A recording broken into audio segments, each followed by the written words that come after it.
How do you heal your money shadow and permanently resolve patterns of financial self-sabotage? Let's get into it. So first of all, what is the money shadow? Well, you could say it's kind of a collection of unconscious, dark energy that sits inside of us that is usually related to family trauma within our family lineage, or just in our past in general. That centers around money. It centers around survival and being safe in life and having enough resources. And so the shadow tends to be linked closely with this dark, unresolved, unconscious feeling of life isn't safe, money isn't safe, my survival isn't safe. And that's usually what's triggering this feeling of darkness that kind of lurks over our financial life. Now, you're not alone if you feel this way, by the way. It's extremely common. I've worked with so many clients, and I myself absolutely used to struggle with this as well. And I want you to know there is absolutely a solution for this. It's probably not going to come from a specific technique. You're probably not going to get it from conventional wisdom out there that is more or less trying to get you to technique your way out of this or apply different symptomatic band-aids to it. What we really want is a core shift in your identity, where this shadow aspect to who you are is brought into the full light of awareness, and you're able to heal it from that place. So it's really helpful to think of the shadow as like a phantom that's kind of lurking beneath the surface of your conscious mind. And that shadow, that dark energy, is fed by avoidance. It's fed by resistance. It's fed by judgment. So if you try to push it away, if you think you're a really bad person for having that, or if you think you're just damaged goods or you've screwed up too much in your life because of the shadow, that's what keeps it intact. That's what solidifies and strengthens those dark energies. So that's the first thing to really own for yourself here, is you are not going to get rid of the shadow by trying to get rid of the shadow. You can't willpower it out of existence. You can't resist it into extinction. It has to come from a very different place.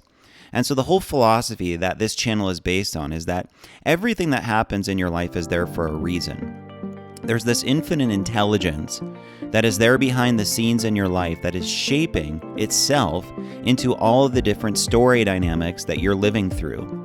And having this shadow, this dark aspect to your financial life is one of those themes. It's one of those patterns, if that's been your experience. So in this sense, it's meant to be there. It's there for a reason. It's not random.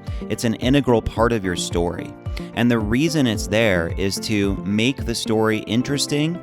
And usually an interesting story involves overcoming obstacles, overcoming darkness and shadow elements, and transitioning out of victimhood and into the hero, the heroic version of your story. So you need some of these shadow elements there in order to make this a really interesting story that's worth experiencing. Any good story has shadow elements built into it. So if you start to experience the shadow from this place, that is deeply accepted. It's an integral part of your story. It's meant to be there exactly as it's been there. The universe does not make mistakes when it implants things like this into us.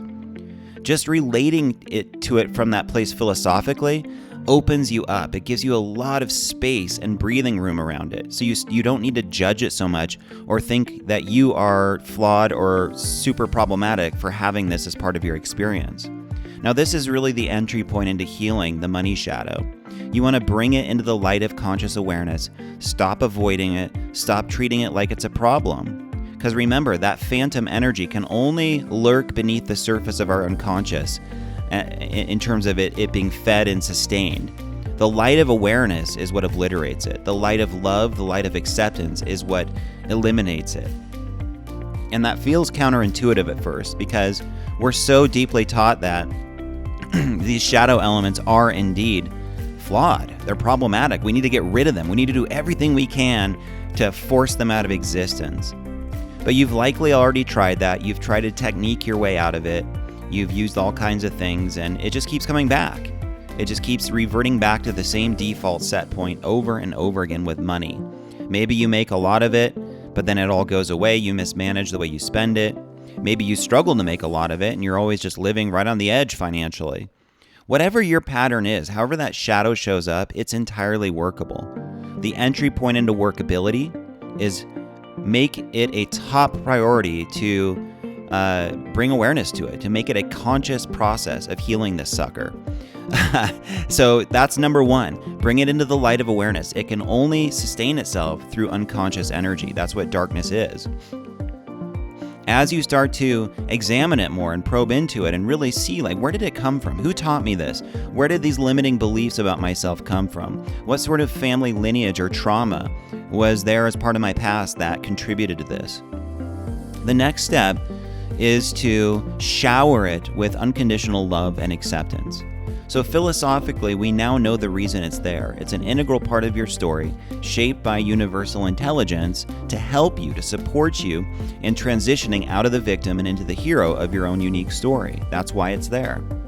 So the way that you make this transition is by cultivating love, acceptance, surrender around these shadow elements.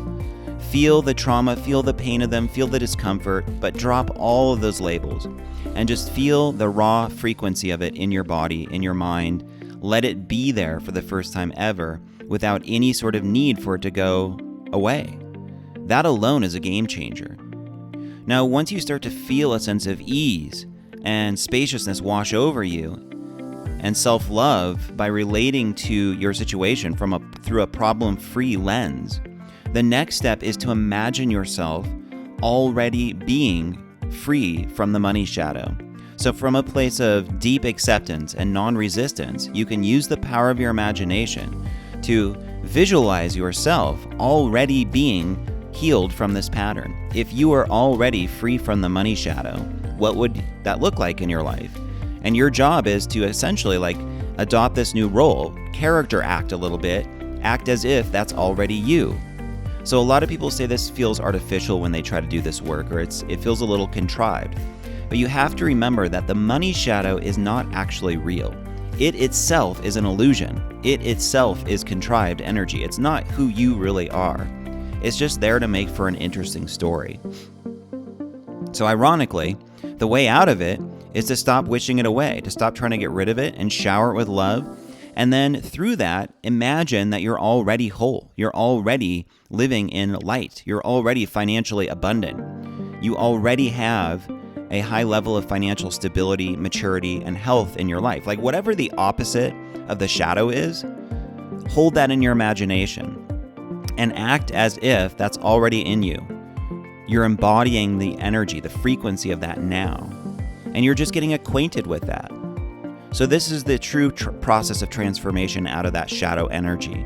You have to train your brain to get acquainted with this new self that you're creating.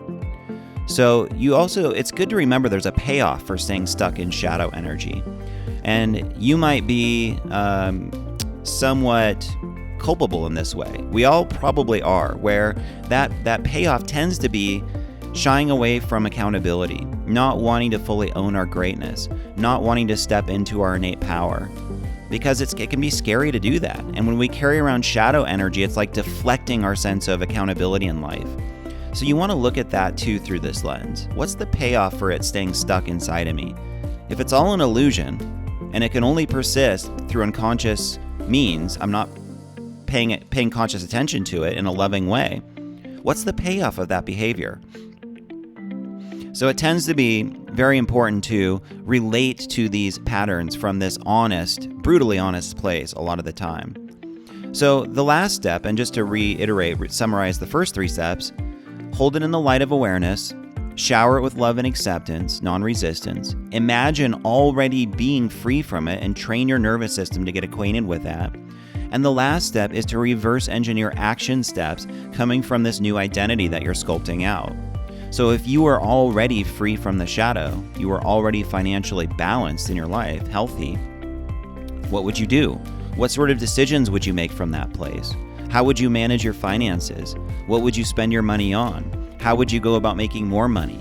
And you start to take daily inspired action from that new reference point of your identity. And that's really where the magic happens. It's not just bottling it all up in your mind and just, hoping and waiting for the power of your consciousness to shift this in your life so that money starts to flow in these amazing new ways. You do have to take action most of the time.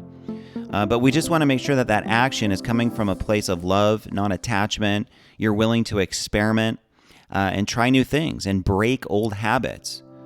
And that's how we do this. That's how you totally eliminate patterns of sabotage energy, shadow energy. You cut the ties with your past, with your family lineage. You have to do it through light, awareness, love, surrender, and using the power of your mind, your imagination, to invent yourself anew, and then training yourself to take action from that place. Be willing to make mistakes, be willing to screw up a bit, because in ultimate reality, this is all infinite intelligence shaping itself into all appearances in your life. So in that context, you can't screw it up. You can't fail. You can't make mistakes. And that emboldens you. It frees you up to keep going for it, to keep restructuring your reality so that you start to genuinely create circumstances that are reflective of financial well-being. This is how it's done. So let me know if this makes sense. If you have any questions about this, you want me to clarify anything, leave me a comment below with your biggest question or your biggest insight. I'd love to hear from you. Be sure to subscribe to the channel, and I look forward to seeing you in the next video.